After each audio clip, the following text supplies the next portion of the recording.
Well, welcome back, everybody, to another episode of the Blazer Victory Podcast. This is your co-host, John Duncan, and I'm joined with my co-host, Darian Smith.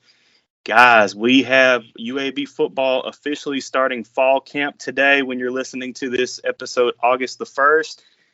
Darian, it's just getting closer and closer to the season, buddy. Are you excited? I'm very excited, man. Prayers to the guys, man. That grind, I know all about that grind. The fall camp, man. But yeah, man, there's a smell of football in the air, baby.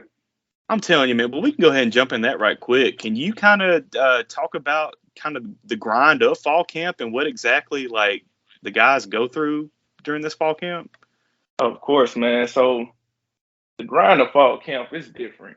So of course, you start when the students aren't back yet. Mm-hmm. But I want people to understand that a lot of these kids, especially the freshmen coming in, this is their first time ever going through this, especially the ones that weren't able to get in early for spring. That really is an advantage when you can get in. You can kind of get familiar with the people, with your surroundings, and with the playbook. Right. But so you're moving all this stuff in, and you're trying to get used to it, and your schedule is jam packed. I'm talking about 5 a.m. in the morning until 9 at night. It's constant. You have weightlifting. You have 2 practices. You have film study. You got to come back for treatment. You have breakfast, dinner. All of that stuff is mandatory. It's very laid out for you. So it's all football all the time. It is a serious grind. I have a story. I remember going through that grind, man, and we used to sometimes we would get special dinners in the concourse of the basketball arena. And one day, I felt myself kind of cramping up, and I'm like, okay, it's just a small cramp, and I was just sitting back running my mouth like I always do. And I was one of the last ones leaving. I remember Greg Calhoun, them chief. He was the last one I was talking to. Mm-hmm. My arm started cramping, my legs started cramping. I'm like, all right, I said, hey man, you can go ahead. Everybody was leaving. I'm like, you go ahead, man. I need to stretch real quick and get some fluids in me. Caught a cramp in my side. Another cramp in my other leg. Golly. All of a sudden, I had full body cramps, and I'm on the ground just laying. This is how intense it is. I managed to magically reach in my pocket, and I remember he was the last. I was like, send help! Somebody help! I had to go get IVs, and it's intense, but it's so necessary because you have to get back into the flow of hitting the fundamentals. So I know it's a hard balance on the coaches also because you have to get those fundamentals down, just regular football stuff, and then installation of the playbook. You have to start implementing that. Then also you have to figure out the depth chart. That's when your main depth chart battles take place. Mm-hmm. And you start seeing who's going to be what. And some of those battles are really, really, really close. One guy may have a bad day here, and the other guy shine this day. Oh, you didn't know about this freshman, but this freshman is coming in. He is making an impact, but do you really want to disrupt the team chemistry by putting him? It's so much that you have to balance. And that I feel for the coaches, but that's why you have the spring to kind of already get a glimpse, and you have leaders on the team that can help with that process, and they help implement and help keep things orderly for you because there's a lot going on at one time, and then you have to get the depth chart where you think you got to come out, and everybody has to be fine with that. Right, and I was really going to say, tough. Yeah. And I was going to say, Darren, I'm glad you mentioned, the guys that have already been in there, in the spring, go ahead and getting their fundamentals down and, summer weightlifting and stuff. But it's a whole different grind when fall camp starts because it's all right. It's depth chart. We got to see who's going to be the number 1, who's going to be the number 2 or the 1A and 1B, as Coach Clark like to say. But that's a great point, especially with the newcomers coming in late, missing that spring ball. Mm-hmm. Right. I mean, it's going to be a grind. Right. It's one heck of a learning curve to just get used to the intensity, 1. To 2, maybe you're coming in from Florida, Mississippi, somewhere that's not Birmingham, and you have to just get used to this different way of life. We have to remember. I think a lot of times we don't remember that these are kids. Yeah, great You point. know, they are kids there, and we have to show them grace because we still, as a kid at that age, we don't know how important it is for these coaches. It's their livelihood. But we're wondering about where we're going to party sometimes, right? Or you worry about the outside stuff as well because this is your home and you have to get used to all of this new surroundings, all these new people. It's so much going on at one time. You got to give these kids grace, and there's so much football packed in, and so much physical labor that a lot of people. I used to tell people they were like, "Oh, you went to school for free." I'm like, "No, I didn't." No, you worked for it, man. You work for it, and it is hot. It is hot. Mm. You know, so a lot of time I saw guys couldn't make it through practice. I mean, if you're not used to it, I mean, it is hot, and we're grinding in a couple of practices. So just to let you guys know, it is real, it is grueling, but that's why the cream of the crop usually rises to the top. Darn. That's right. And if you have a great veteran-led team with some great leadership up top, they see the importance of that versus just trying to survive it. It's a difference between surviving and thriving. And if you have great leadership and chemistry, you can see as a young guy, you can see why you need to thrive and get better versus just survive. Definitely agree. Oh, well, in a few minutes, guys, we do have just 5 quick questions that we want to kind of just, bring up and question, as UAB football heads into the 2022 season with fall camp that we kind of just have questions about that we want to see. But one more thing, Darian, I wanted to ask you, you mentioned, you're on the grind 5 a.m. to almost 9 p.m. every day during fall camp. You being a Right. former center, how sick of those defensive linemen did you get? You have to deal with them all day long for weeks. Man, you get so sick of it, man. Especially if you're Group 1A and they want to do good on good, which you're going to do all the time, right? Yeah. Especially during the beginning. As the season starts, you get away from that, but in the beginning, it's good on good. I just remember, I mean, we had a guy named Elliot Hennigan. He had the longest arms, and it's just so tough to do. I'm just like, oh my god, like I'm gotta do this again and again. Y'all grinding and beating on each other. There's so much pressure because the team is looking at the top guys like, oh, here they go. I'm just like, Right. I don't want to do this, but I have to put on this face like, oh yeah, let's go. It's just so hot. It is just like it's a lot going on. But yeah, man, going good on good. It can be grueling. We would go back into the locker room and be like, hey man, I don't want to go get you no more. Can we stop? Can we please stop? And I was gonna say, man, you're the same. You're teammates with these guys, but tell me, there's got to be a lot of smack talking going in between, the defense and the offense during those practices, right? Yeah, it's a lot of smack talking, man. Those same guys. I mean, you get into fights with them. I mean, Yeah. it's so hot and the cheap shot here and there. Oh yeah. It's fights that happen all the time. But guess what? Later on that day, that's the importance of having a team that's together. Later on that day, man, I'm out in the car with them. We're going There to you get go. something to eat.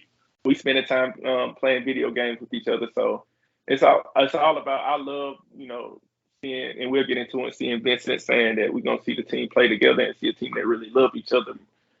You don't really know how important that is to the whole dynamic for the team. It's very important. That stuff is, especially for young kids. Right. Well, we can go ahead and get into that. So Coach Vincent, Will Reichert, and Will Bowler did speak last week at Conference USA Media Day. Did you have any kind of first impressions from Media Day, Darian? Well, media day is media day. I never really gained too much from it, but Right. I did love how confidently Coach Vincent sound. And he said that the expectations are the expectations with or without Bill Clark, which is that's just what it has to be. That's the standard that Bill Clark has set for the team. Right. That has set for the Blazers going forward. And so he expects to rise to the occasion and meet those. And that's the same that was repeated from Will Reichert and Will Bowler as well. They all sound confident. They all sound like they want to meet those expectations. And maybe CSUA media maybe they think a little different because I think we got Payne number two. I'm Am I telling you. tripping? Am I tripping? Or we number two? No, yeah, you are exactly right, man. Okay. It's just extra motivation, right? I mean, hey, Yeah. if they want to predict UTSA to win it all again, hey, let the media do that. But that is just extra motivation for the guys, you know. Yeah. So, Yeah. And I understand though. UTSA is bringing back Frank Harris. We all saw how much of a problem he was hmm at quarterback, and they're bringing back Rashad Wisdom, probably the hardest hitting safety in the conference. I think probably in the country. yeah, I agree. After seeing he's a grown man, so I get it. They got some studs that they're bringing back, and those guys I know like Wisdom could have went to the NFL, but he wanted to stay home. So that's cool and all, but I'm glad they're bringing him back. I'm glad they're bringing him back, John. Me too, man. Because Hey, and I'm glad they're coming to Protective this year too. yeah. We're gonna switch the tide on that, but I get it though. But our Yeah, standard is the standard here, so we'll see. definitely agree. And I agree about your comments about Coach Vincent. I mean, it's not just for media days, but it feels like every interview that he's done, he just seems so confident, which is something that you want to see in your coach. It's just he's ready to go. He's got the guys ready to go. Will Reichard mentioned that they're ready to play for him right now. The whole team has bought in, and a lot of people don't realize the day that Coach Clark announced that he was going to retire, and they announced that Coach Vincent was going to be the interim coach.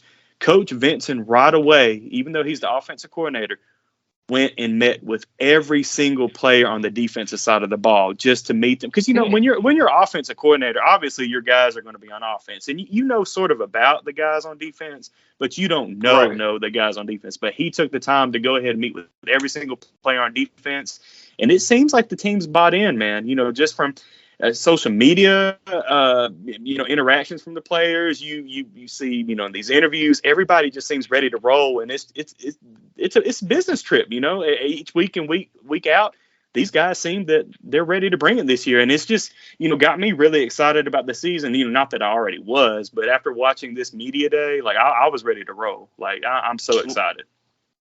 Right, and we can't forget how much of this Birmingham fabric that Coach Vincent has. He's been here for Yes, a long time. he He's has, been here for a man. long time, and I've been at the pavilion and seen him practice, and I've sat there and talked to his wife.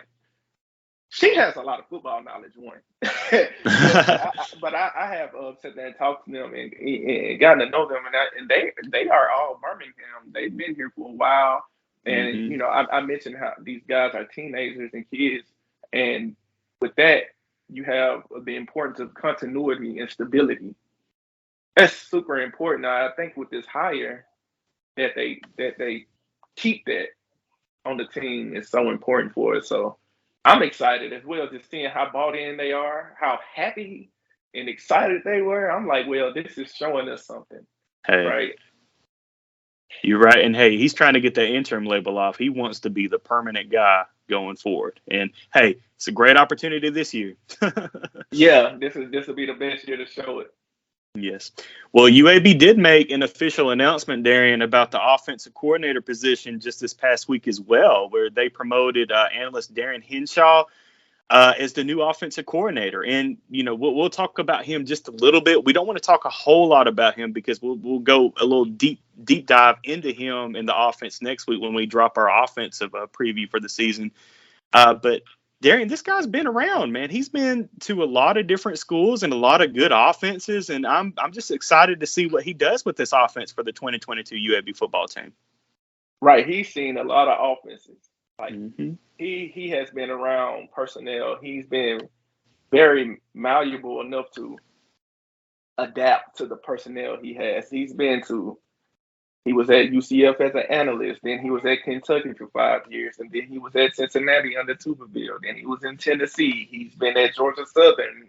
Like it's so much experience. We got Middle Tennessee. hmm I'm probably he was at he did it. He played football at UCF and set records. hmm This guy has decades of football knowledge, and from what I see on the film is that he has been able to adapt and to his personnel and implement different offenses offenses to whatever suits his players. So I'm excited, man. Definitely. Can't wait to see what he does. And also, speaking of just the program in general, Darian, just lately, let's talk about this positive recruitment that we've been seeing, from Vincent and for the whole football program. Just recently, we've had 3 commits. And let's go ahead and just get into those 3 commits. First, we have wide receiver Jake Godfrey from Spanish Fort High School.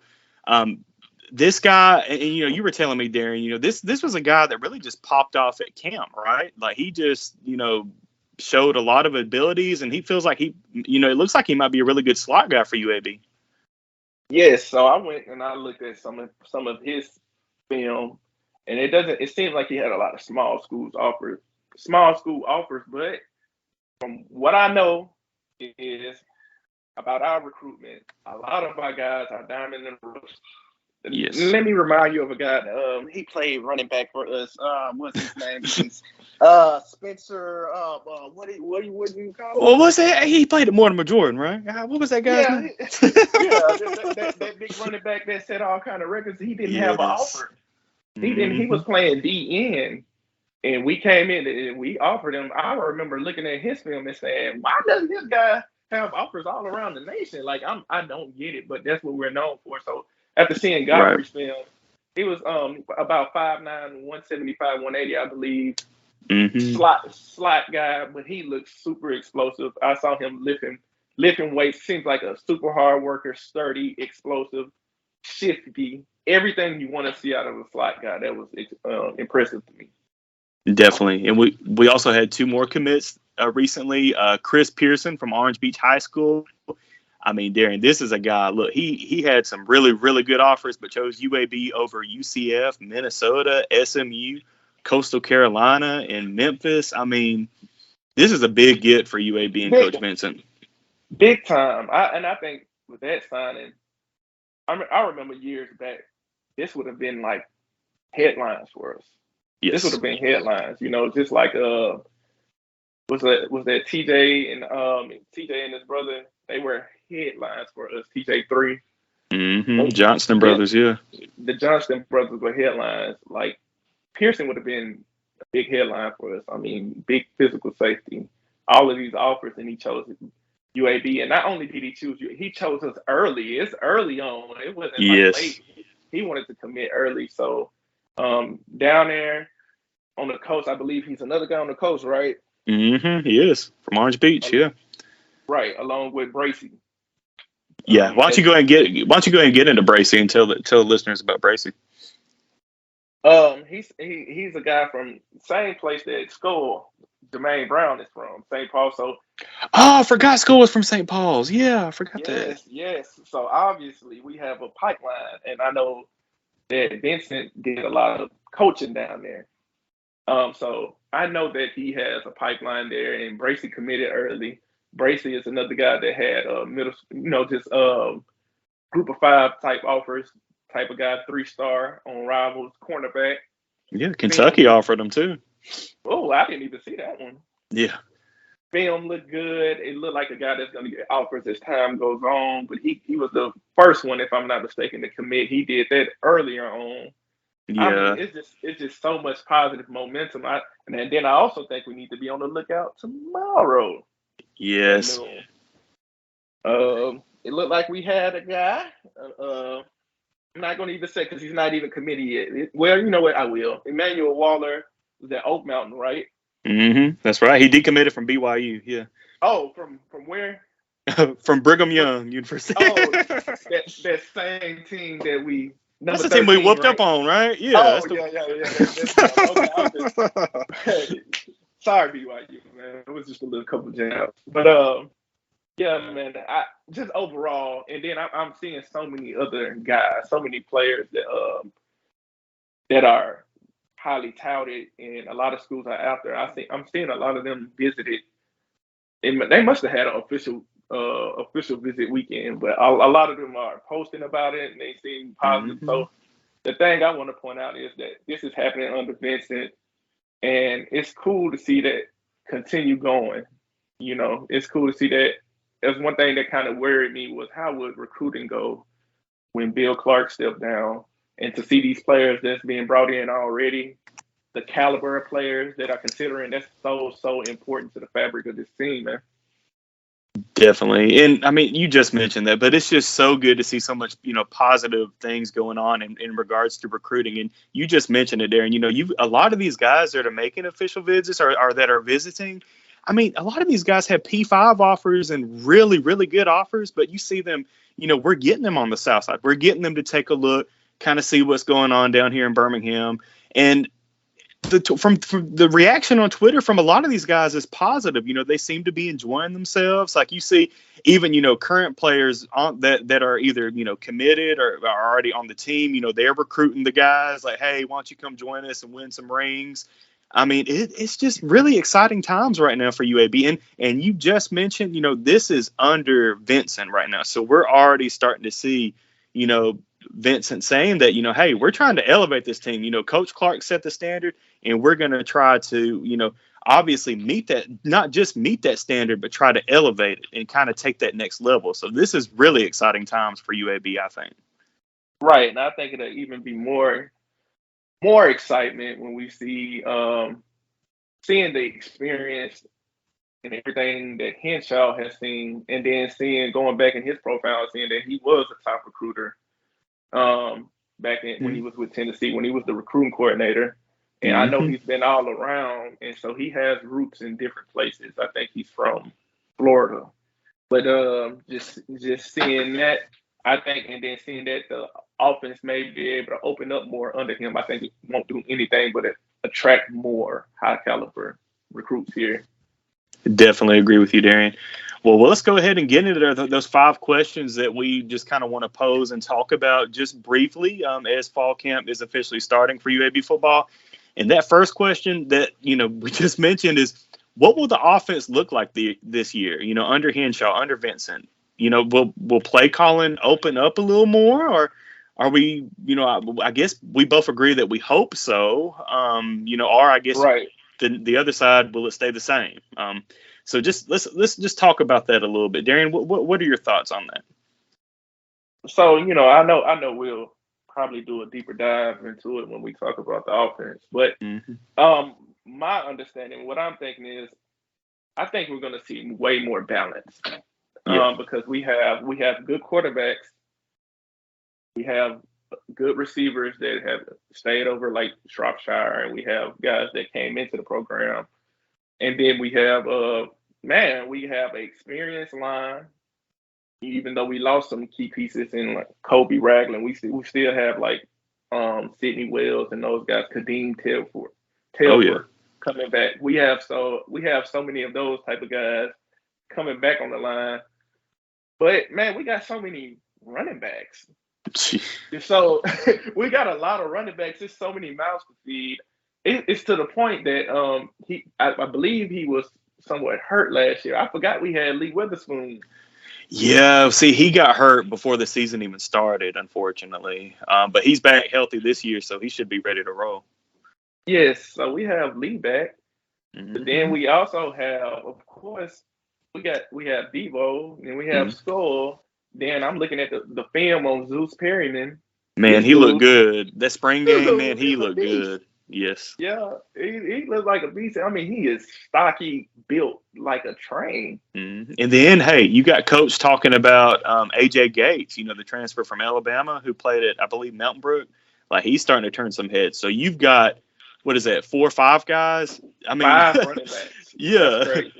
So I agree with you, Darren. Obviously we still need to utilize this running backs, but I agree with you too. Like, I guess the last few years, sometimes it's almost been too predictable on our off. It was just almost like, hey, we're going to hand it off, and maybe every now and then we'll chunk it deep, to try and keep the defense honest. But a lot of times it was predictable. So I kind of agree with you too. Now, I wouldn't necessarily open it, the playbook wide open, but open it up a little bit more and kind of make it less predictable. So that's kind of what I'm looking forward to, hopefully seeing. Right. That's what I'm looking forward to, the balance. We have the quarterback and the weapons to keep these guys honest. Definitely. And I think that's what's important. We have to get guys out of the box. Don't let them stack it in on us. Let's use that. I'm confident in Dylan Hopkins. Me too. We've seen what he's able to do, but he has a battle on his hands with Jacob Zeno, and we'll get into that. Hey, well, let's jump into that right now, because that second question that we both have is, who's going to stand out and be that QB number one coming out of fall camp? And obviously, I agree with you. I love Dylan Hopkins. But hey, Jacob Zeno came in during the spring. Dylan had to sit out. He was injured. He had surgery, but he's going to be back for fall camp. He looked really good on that hype video that UAB football Twitter put out of him throwing it to, was it Shropshire? I think it was somebody he was throwing it to, through a really nice deep ball.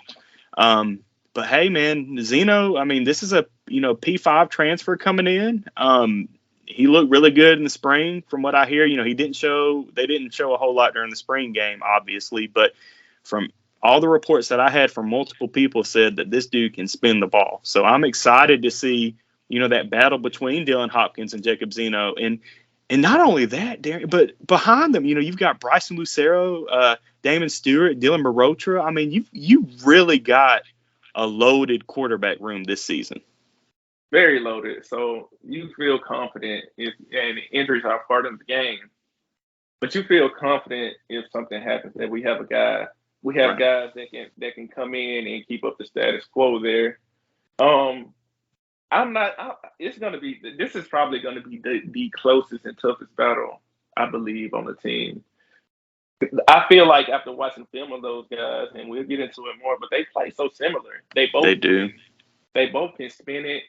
They both can run it. They're not like Michael Vicks or anything like that, but they're able to keep you honest. And they aren't slouches. They probably run in the 4.6, 4.7, 4.8 range up in there. And so they both are very, very similar in how they play. I think the thing that's going to stand out is the consistency that they display, right? The poise that they display, and the leadership, the accuracy. I think is and the decision making overall. I think is what's gonna during camp is really gonna show who's the guy. Definitely agree. Well, the third question, guys, that we had for UAB football going into fall camp is who's going to step up on the defensive line and be the leader of that defensive line this year? UAB, I mean, I hate to say the word weakest because I still don't think this line is weak. But, I mean, I guess it is the weakest defensive line since at least Clark took over in 2014 that at least recently that we've seen. And again, I hate using the word weak because I still think there is a lot of talent on this defensive line. But two guys in particular that I'm looking at, Darian, is Fish McWilliams, but also Isaiah Forte too. But I really look for big things out of Fish McWilliams this year on that defensive line. Yeah, and I think it's just with us being comfortable with Fish. Yeah. We've seen Fish get back-to-back sacks. We've seen him do his thing already. Right. So, and I think Isaiah, we saw him coming on. We know that he's one of the more experienced guys on the team. But I'm looking forward after looking through. I'm looking forward to a couple of guys that we brought in, and I don't want to. And I don't want to forget them. And a couple guys I want to mention, like Michael Fairbanks. A lot of these guys, Kevin Payne, they started coming on as the season went. And I saw, especially in Michael, he's always been smart and had the grasp of the defense. But I've seen him really display his physicality. So, and then we have a lot of red shirt freshman guys that get to display. So I don't think that it's probably the weakest in the sense of unproven. Yeah, that's a better word to say. Yeah, right. Unproven. Yeah, we haven't seen them, but we had some transfers, and I'm looking forward to seeing Joker Gill. Yes. Gulf Coast, big physical guy. Him and Drew Tuazama that came from Syracuse. Yes. I'm very excited. I saw his film, and he played a lot at Syracuse. I saw his. These are big physical, 6'5", 6'6". Guys that's going to mix it up on you. I'm excited because I love seeing guys get opportunities that clearly show that they have the potential to elevate it. And we know under Reeves, we know how he like his guys big and physical. So we got a lot of those guys. I'm just ready to see what they can do. Definitely. And one, I mean, I won't go into more detail, but one guy I want to just mention who's a redshirt freshman, Devin Manigault. I mean, 6'4", Yes. 270. I think he can, be able to make an impact as well this year. So we'll look forward to seeing what happens on that defensive line. Kind of staying on the defensive side, our fourth question that we had is just kind of what will the defense look like in general? With us having such an experienced backfield on the defense this year, and then having, as you just said, unproven front on the defensive line.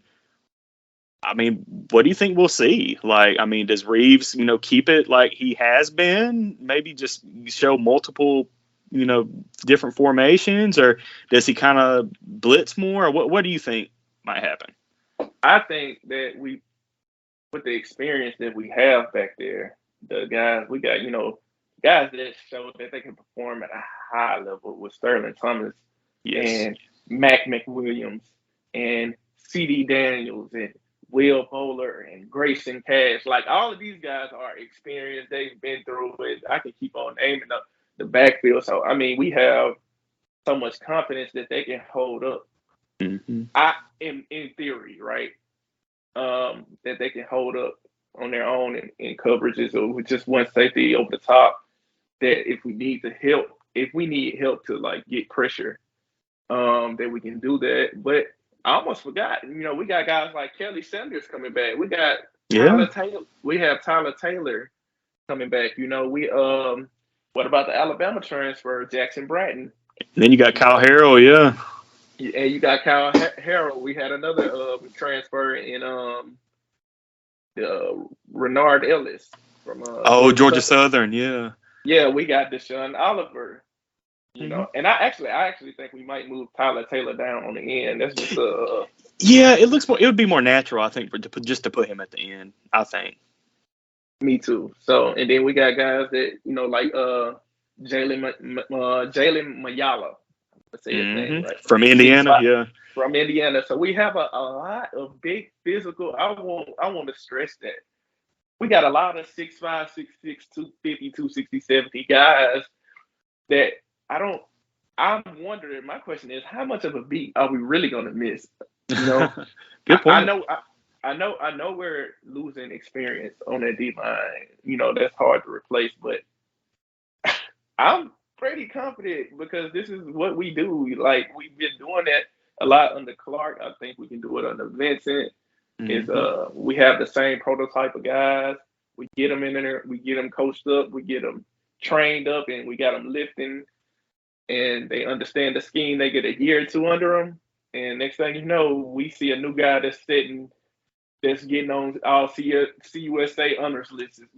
We didn't know about. That's the beauty of the game. Right. One guy graduates, it gives another guy a chance to shine.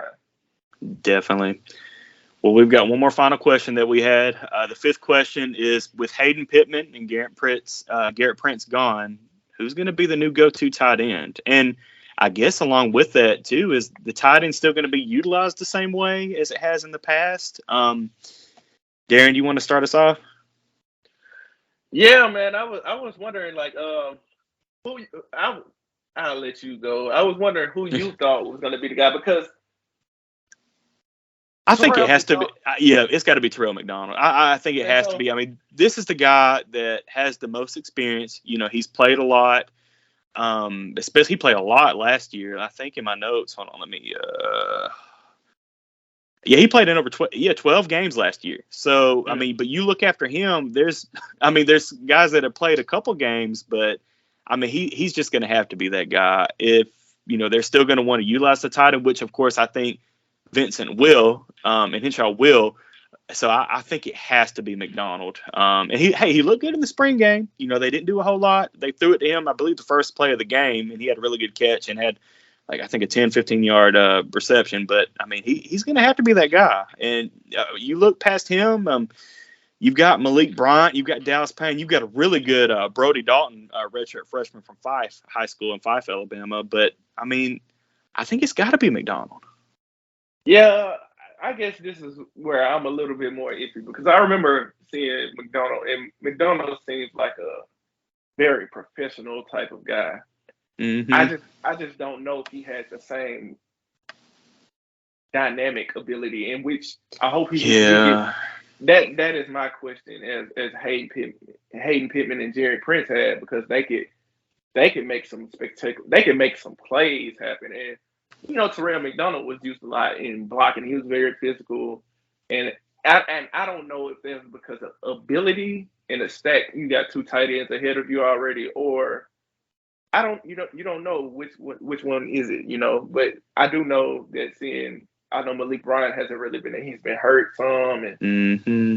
but I remember watching his film, and this dude, his ceiling looks super high, and then you look at Brody Dalton, you look at Dallas Payne, and you look at the incoming freshman JC Sylvie. Yeah. All of those guys seem like they have that playmaker dynamic to them that I'm not gonna say I'm not sure if Terrell McDonald has it, but I don't know if he's been put in position. I don't know. This could be his time to really show it.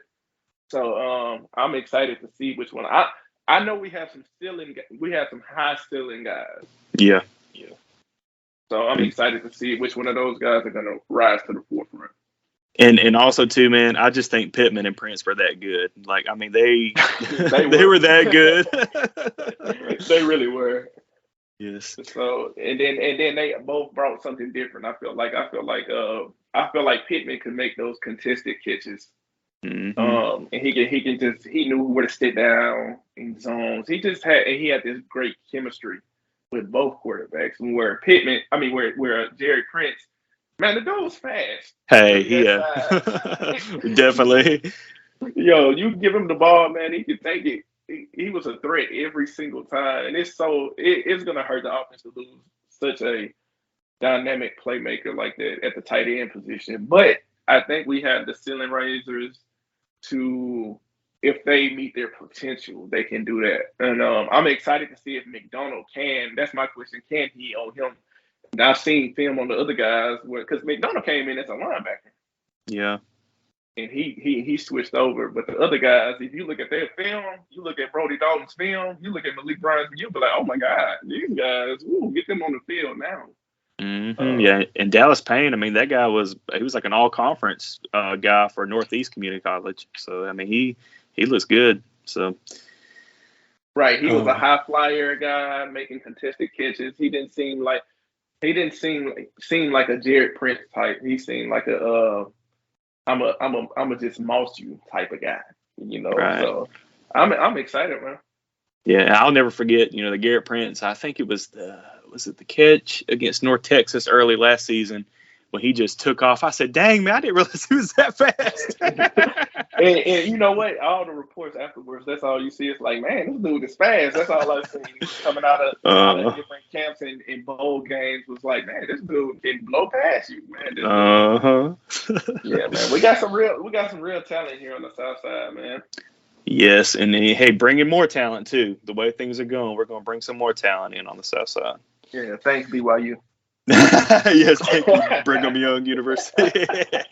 All right, guys. Well, that was our, fall camp introduction episode where we gave you those 5 questions. We'll be back next week to kind of preview the 2022 UAB football offense. And then 2 weeks from now, we will bring you the defense and special teams preview. But as always, guys, thank you so much for listening to the Blazer Victory podcast. If you are not following our podcast on a podcast platform or subscribe to us, make sure that you hit that follow or subscribe button, whether that's on Apple Podcasts, Spotify, iHeartRadio. And also while you're there, go ahead and give us a 5-star review to just let everybody know that this is a good podcast, and share with your friends and just help spread it around and show all the UAB fans that this is word. Yes. Please, because there's a lot of Blazer fans that we know that need to listen to this podcast to get some of this news. But as always, guys, thank you so much. Darian and I will be back next week. But as always, go Blazers. Go Blazers.